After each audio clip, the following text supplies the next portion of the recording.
Dr. David Warren of Aeronautical Research Laboratory in Australia invented the world's first black box flight recorder in 1953. Around that time, the world's first jet airliner, the Comet, had suffered a mysterious series of fatal crashes. David felt that if a recorder was carried in the cockpit of an airplane, there could be a record of everything that was said in the cockpit up until the very moment of the accident. Welcome to The Why in History. I am Ajay Kaul, and today we look at the history of aviation accidents and the impact these had on technology and processes towards making air travel safer. It took another 4 years to produce a demonstration-worthy model of the black box. While the world reacted enthusiastically to the invention, there wasn't much interest in making the black box mandatory on flights. It was only in 1960, when a Fokker Friendship plane crashed in Mackay, Australia, that the judge at the Court of Inquiry ordered that recorders be fitted to all future Australian aircraft. Thus, Australia became the first country in the world to make cockpit voice recording mandatory.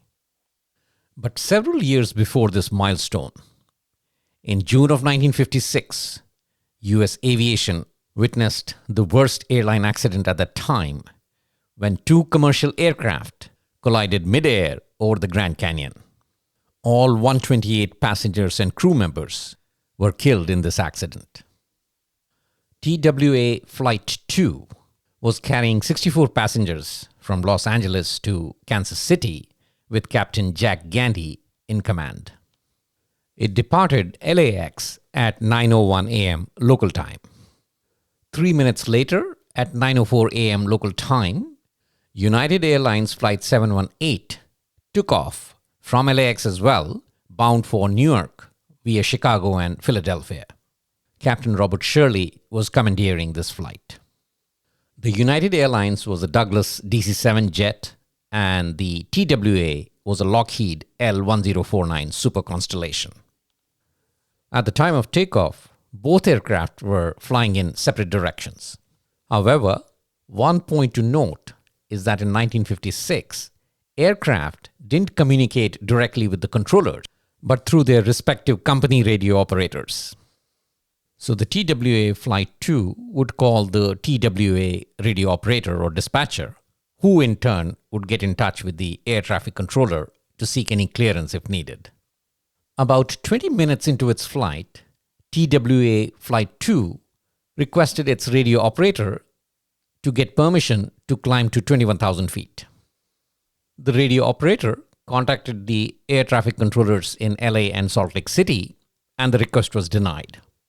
The controllers noticed that TWA-2 would cross paths with the United 718, which was already flying at 21,000 feet, which would lead to a collision. So the request was denied. And the reason the TWA Flight 2 requested to climb to 21,000 feet was to get past the cloud cover so its passengers could get a clearer view of the Grand Canyon. After getting denied from climbing 21,000 feet, the TWA contacted the operator again and asked if they could receive clearance for 1,000 on top, meaning 1,000 feet above the clouds. And this request was approved.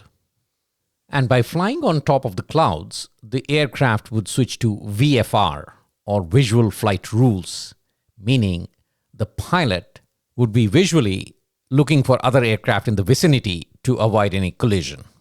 But the air traffic controllers did not realize that the clouds over the Grand Canyon that morning had reached 20,000 feet. So when they approved the 1,000 feet on top request, they had essentially approved the TWA Flight 2 climbing 21,000 feet, which they had denied just a few minutes prior. At 9:58 a.m., about a minute apart, both flights reported they estimated crossing the Painted Desert Line at around 10:31 a.m. The Painted Desert Line was a 173-mile-long line between Utah and Arizona, which was used by air traffic controllers to understand where approximately a flight was in the uncontrolled airspace. So it was estimated at 10:31 a.m., TWA-2 and United Airlines 718 would both cross the Painted Desert line flying at 21,000 feet. But the controllers felt that they could be anywhere along the 173-mile-long line, and the fact that they were in VFR mode, they would be able to visually look for each other and avoid a collision. But what the air controllers failed to anticipate was that due to the clouds and thunderstorms in the area, both pilots would make a series of turns to avoid the inclement weather, putting them on a collision course. And the poor visibility due to the weather would not give them enough reaction time to avoid a collision. At about 10:30 a.m., at about 21,000 feet, both aircraft collided over the Grand Canyon, tumbling downwards and crashing into the Grand Canyon. All 128 lives on board perished. The investigation into this disaster exposed significant flaws in air traffic control and aviation safety procedures. In response, U.S. Congress passed the Federal Aviation Act of 1958, which led to the creation of the Federal Aviation Administration, or the FAA. The FAA spearheaded the modernization of air traffic control, including the implementation of radar technology. The processes and procedures around safe air travel were also streamlined and made repeatable. One of the deadliest accidents in civil aviation happened not mid-air, but on the ground. On March 27, 1977, KLM and Pan Am Boeing 747s collided on the runway at Tenerife, Spain, killing 583 people on both aircraft. Tenerife is part of Spain's Canary Islands off of West Africa. On March 27, 1977, due to a bomb explosion at the Las Palmas airport in Spain, a lot of the aircraft were diverted to the much smaller Los Rodeos airport in Tenerife. This created immediate congestion because the airport had only one runway, a parallel taxiway, and limited aircraft parking. And to make matters worse, Tenerife, which is at an altitude of 610 meters, frequently suffers from cloudy and foggy conditions. And this was the case on March 27 as well, with drifting clouds quickly reducing the visibility at the airport. As the Las Palmas airport had just been declared open, both the Pan Am and KLM jets got ready to depart the Tenerife airport. But the KLM flight decided to refuel before departure, which ended up blocking the runway, and because of that, the Pan Am flight was blocked from taking off. At 4:56 p.m. local time, the KLM aircraft was given clearance to taxi the runway length and line up for takeoff at the other end. So essentially, the KLM aircraft is supposed to taxi along the runway, get to the end, and turn around for takeoff. At 5:02 p.m., the Pan Am aircraft, which was behind the KLM aircraft, was instructed to start its taxi along the runway, but exit at the third exit so the runway could be clear for the KLM takeoff. By exiting at the third exit, the Pan Am aircraft would end up on the taxiway, which would make sure that the runway was clear for the KLM takeoff. And just a reminder, because of the foggy conditions at the airport, the runway was not clearly visible to the control tower, so they were relying primarily on verbal communication between the two aircraft and the control tower. The first fatal error was committed by the Pan Am pilots, who did not take the third exit as instructed. Why? Because the third exit was at a very weird angle, and it would have required the Pan Am pilots to make 250-degree turns to reach the main taxiway. The fourth exit seemed to be at the perfect angle to exit and get to the taxiway. The control tower was not aware that the Pan Am pilots had not taken the third exit. So the control tower started giving departure instructions to the KLM aircraft. The KLM pilots readied themselves for takeoff and radioed back to the control tower, ending with, "We are now at takeoff." The response from the tower was, "Stand by for takeoff. I will call you." So they have not received clearance for takeoff yet. Around the same time, the Pan Am crew finally radioed their position, stating, "We are still taxiing down the runway." The two aircraft were communicating on the same frequency, so technically the KLM crew should have heard this message from the Pan Am pilots. But due to the overlap of the messaging, the communication got garbled and the KLM pilots could not hear it. The control tower, meanwhile, radioed back to the Pan Am aircraft to report when it was clear of the runway. Here, the second fatal error was committed. This time, the KLM cockpit clearly heard this message from the control tower to the Pan Am aircraft, and the co-pilot asked the pilot clearly if that message meant that KLM needed to wait. The KLM pilot, Captain Van Zanten, was way more senior than the co-pilots, so the co-pilots did not question him when he ignored their warning. Amidst the foggy conditions, with the Pan Am aircraft still on the runway, the KLM aircraft started accelerating down the runway for takeoff. The Pan Am pilots were horrified to see the KLM aircraft accelerating towards them. The Pan Am pilot applied full throttle and attempted to turn the aircraft towards the grass away from the runway. The KLM crew were equally horrified when they saw the Pan Am aircraft right in front of them. When it was first visible to the KLM pilots, the Pan Am aircraft was about 100 meters away and the KLM aircraft was moving at approximately 260 kilometers per hour. So stopping the aircraft was not possible. Hence, the KLM pilot tried an early liftoff, and as a result, it left the ground at a sharp angle, resulting in a tail strike, which means 22 meters of the tail end of the KLM aircraft hit the ground. The nose of the KLM aircraft cleared the Pan Am aircraft, but its lower fuselage and main landing gear struck the central upper fuselage of the Pan Am aircraft. A devastating fire broke out as the KLM aircraft hit the runway around 150 meters beyond the Pan Am aircraft. All passengers and crew aboard the KLM aircraft were killed. There were 61 survivors on the Pan Am aircraft, including the flight crew. All in all, 583 lives were lost in this disaster. A detailed and thorough investigation was carried out into this disaster, and several safety changes were recommended. Since communication issues were identified as one of the key factors contributing to this disaster, one of the biggest changes instituted was that the word takeoff was to be used only when giving or cancelling takeoff clearance. So instructions like "prepare for takeoff" were replaced with "prepare for departure." Changes were also instituted in crew training and management. The crew were asked to work together and challenge decisions irrespective of seniority.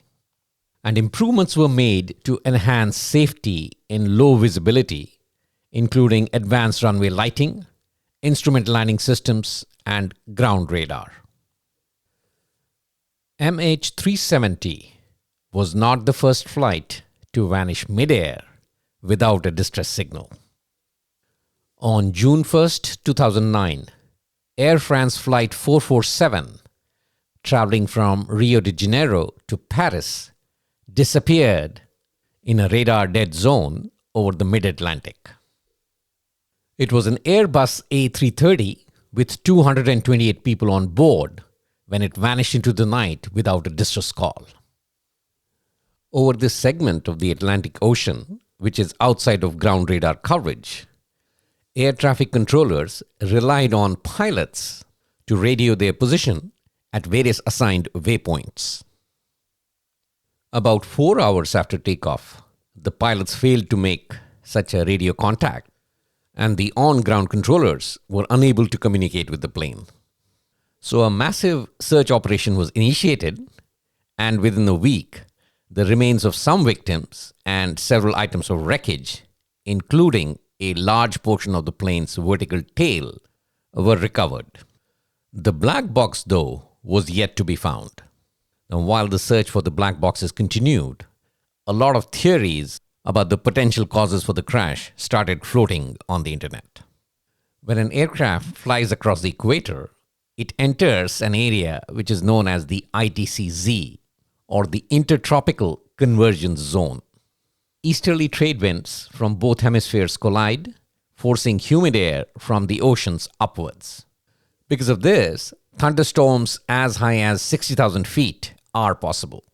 And because of this, droplets of rain can be forced upwards into the freezing cold air, becoming soft ice crystals. And these crystals can clog sensors and probes such as the pitot tubes. Now, all these risks are fairly well known and the aircraft are designed to handle them. But a lot of theories started to emerge that the pitot tubes, which measure the speed of the aircraft, got clogged, leading to the engines being shut down, which led to the ultimate crash. In the meantime, though, in the absence of the black box, the French investigators were trying to determine what happened with the plane based on the recovered vertical tail. And they had a startling discovery.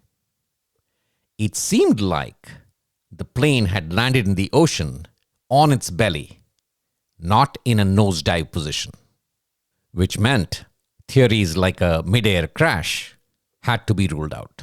Now it was super critical to recover the plane's black box, so what actually happened to the plane could be ascertained. After a 2-year-long search, combing a vast portion of the Atlantic Ocean, the wreckage of Air France 447 was located in April 2011. And a month later, in May of 2011, the black box was finally recovered.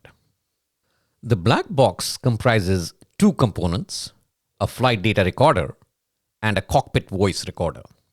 The flight data recorder records various parameters during the flight, like altitude, airspeed, various crew actions, etc., which is vital data to aircraft accident investigators.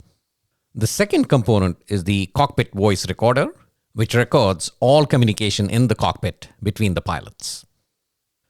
At the time of the takeoff, Air France 447 flight was being commandeered by Captain Marc Dubois, with First Officer Pierre-Cédric Bonin.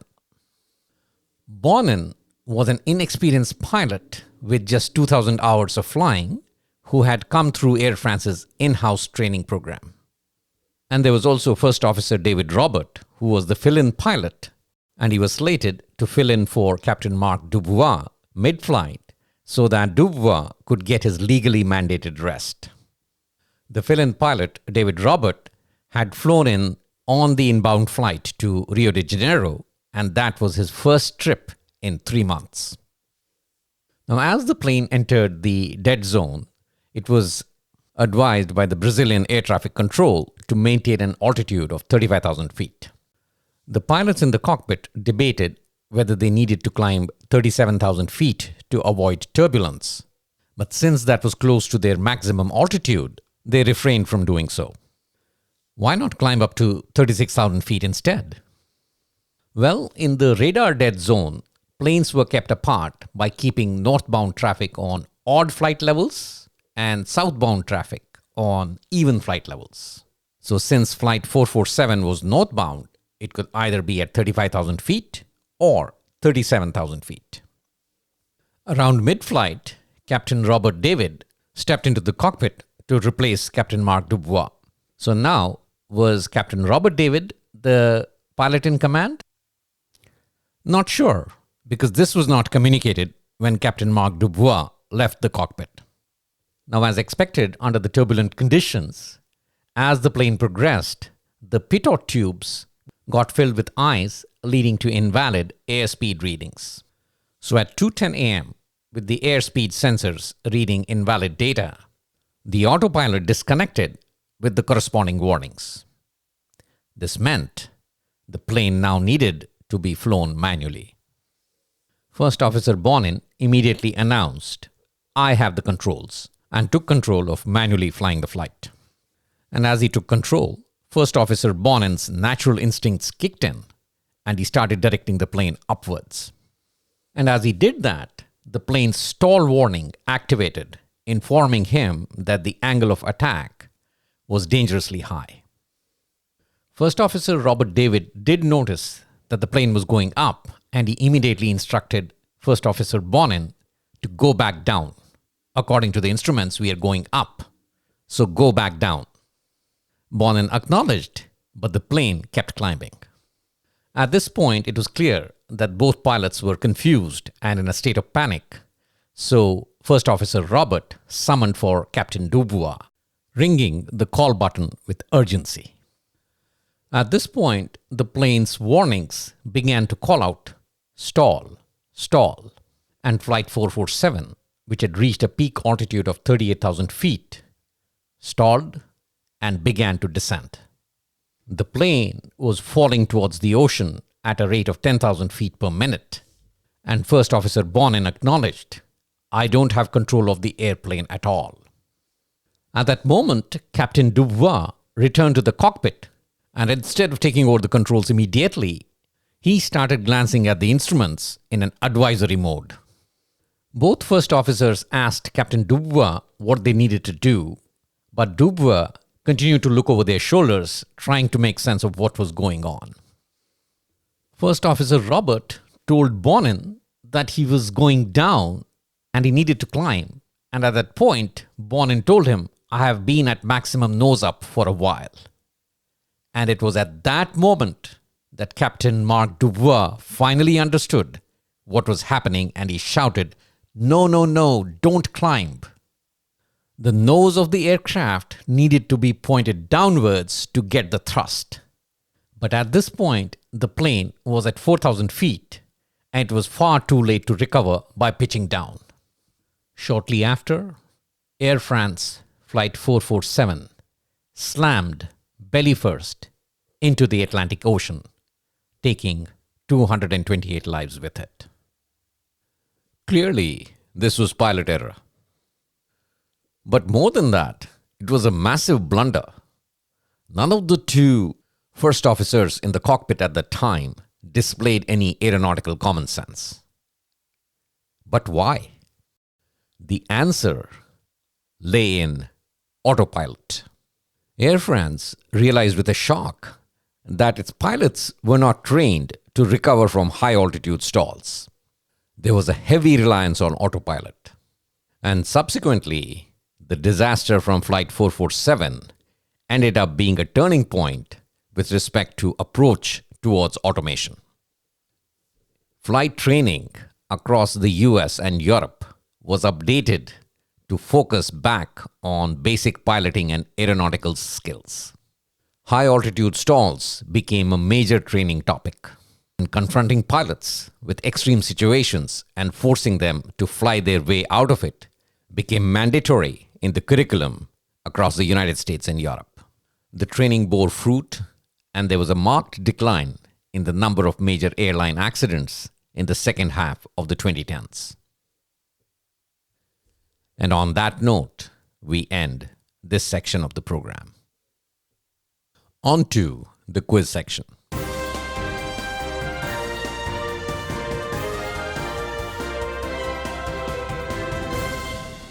Question from the previous episode. What were the four modernizations referred by Zhao Ziang when addressing the Tiananmen Square protesters? China's four modernizations refers to a set of policies and goals introduced by Deng Xiaoping in 1978 aimed at modernizing China's agriculture, industry, science and technology, and national defense. So the answer is D, agriculture, industry, science and technology, and national defense. Question for the current episode. As of 2025, which is the world's safest airline? Is it A, Qantas, B. Air New Zealand, C. Qatar Airways, or D. Cathay Pacific? Once again, as of 2025, which is the world's safest airline? Is it A. Qantas, B. Air New Zealand, C. Qatar Airways, or D. Cathay Pacific? The answer will be provided in the next episode. That's all we have in the current episode. We meet again in 2 weeks with another new and exciting episode on world history. Till then, stay safe, but keep exploring the why in history.